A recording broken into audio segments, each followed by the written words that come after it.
தருமபுரி மேம்பாலத்தின் கீழ் தனியார் பேருந்து மற்றும் லாரி நேருக்கு நேர் மோதிய விபத்தில் 15க்கும் மேற்பட்டோர் காயமடைந்து மருத்துவமனையில் அனுமதிக்கப்பட்டுள்ளனர். தருமபுரி மாவட்டத்தைச் சேர்ந்த தேவராஜ் மற்றும் அவருடைய மகன் சபரி ஆகியோர் காஞ்சிபுரத்துக்கு வைக்கோல் ஏற்ற லாரியில் திருப்பத்தூர் சென்று கொண்டிருந்தனர். அப்போது தருமபுரி மேம்பாலம் கீழ் வந்து கொண்டிருந்த போது எதிரே வந்த தனியார் பேருந்து லாரி மீது மோதியது.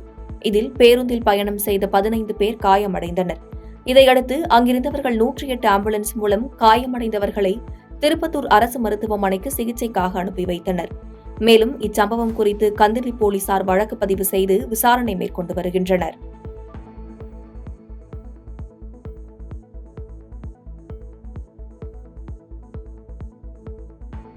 பாதகம் செய்பவரை கண்டால் நாம் பயங்கொள்ளலாகாது பாப்பா.